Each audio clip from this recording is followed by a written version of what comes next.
Bonjour tout le monde, aujourd'hui on va causer de Star Trek Picard, donc l'épisode 9 de la saison 3. Alors un épisode qui a un petit peu une saveur particulière pour deux trois aspects. Alors le premier aspect c'est que c'est ni plus ni moins que l'avant-dernier épisode de la série. Alors autant de la saison, vu que la saison ne compte que 10 épisodes, que de la série entière, vu qu'il a été acté que la série ne compterait que 3 saisons. On arrive à un stade où c'est bon, là les showrunners, tous les auteurs déballent en fait tout le dernière cartouche, donc il n'y a jamais eu autant de fanservice, il n'y a jamais eu autant de d'appel à la nostalgie, je dirais, c'est pas mal, hein. C'était comme ça que la série était vendue au départ, donc là ils déballent tout ce qu'il faut déballer. Et ensuite, cet épisode est réalisé par Terry Matalas. Alors Terry Matalas, en fait, si le nom vous dit pas grand chose, le mec a fait beaucoup de trucs. Je crois que j'en ai parlé dans une vidéo précédente de Terry Matalas. Dans son CV, dans sa filmographie, on peut compter, alors je crois qu'il a fait une série qui adapte le film L'arme et les 12 singes de Terry Gilliam. L'arme et les 12 singes de Terry Gilliam, si vous ne connaissez pas, c'est un excellent truc. C'est un film qui date de fin 90, il me semble, ou enfin mi-90 en tout cas, qui parle de... Ah, c'est un film avec Bruce Willis, Brad Pitt, Madeleine Stowe. Le film racontait l'histoire de Bruce Willis en tant que voyageur temporel, venait d'une époque post-apo et retournait dans le passé pour pouvoir déceler des indices pour éviter l'épidémie qui va entraîner l'univers post-apo. C'est un film de Terry Gilliam.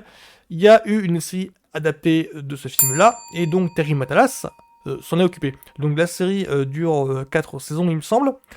Et bah, c'est en fait. Alors, je l'ai pas vu, donc je peux pas vous donner d'avis comme ça.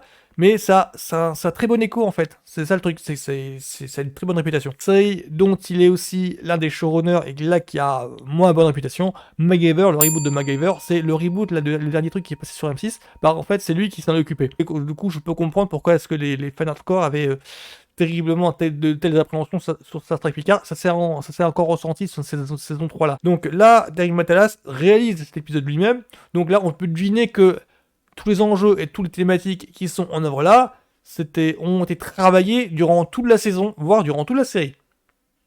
Parce que là, les thématiques qui sont là, si vous n'êtes pas fan hardcore, si vous n'avez pas vu toutes les séries précédentes, impossible pour vous de comprendre. Non mais vraiment, c'est que là, la série met en scène, enfin, dévoile l'identité d'un ennemi.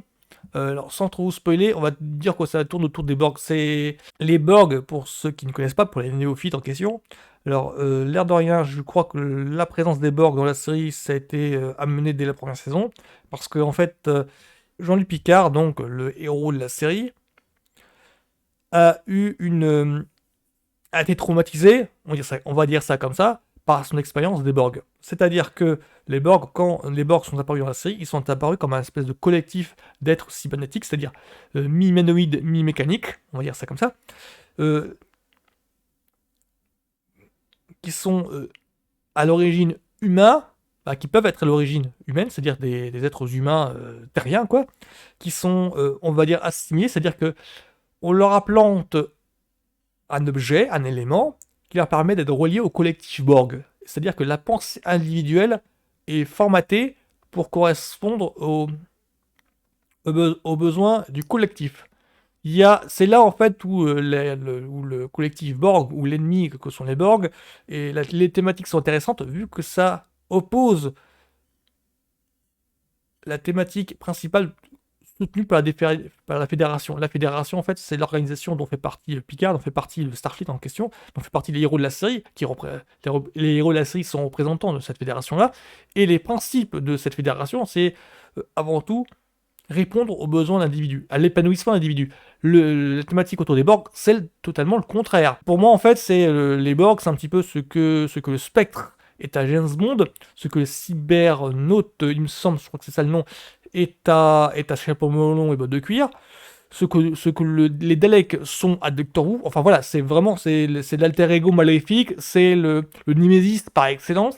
C'est typiquement ce qui manquait à la franchise Star Trek depuis le début. TNG l'a apporté en fait, c'est ça le truc. Les Borg, c'est totalement ce qui manquait à la franchise Star Trek à la naissance. Et TNG l'a apporté sur un plateau d'argent. Donc cet épisode-ci cherche à amener à point final. Le point final sera donc le dernier épisode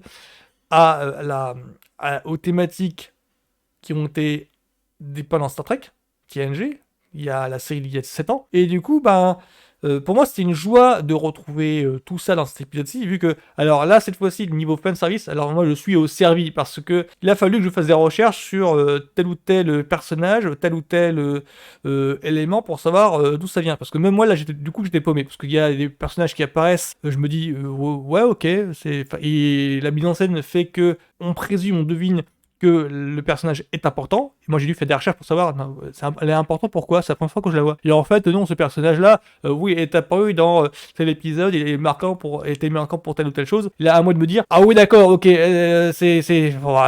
faut vraiment être fan et avoir vu 10 fois la TNG pour comprendre d'où vient ce personnage-là et l'importance qu'elle avait d'intervenir à cet élément précis de la série. En plus, le personnage intervient et le personnage apparaît à un moment crucial du show. Sinon, cet épisode-ci de Star Trek Picard, moi je suis toujours en joie. Enfin, moi, là pour le coup, ça retrouve en fait non pas le. Quoique aussi, je dirais que ça retrouve un petit peu le fast des premiers épisodes.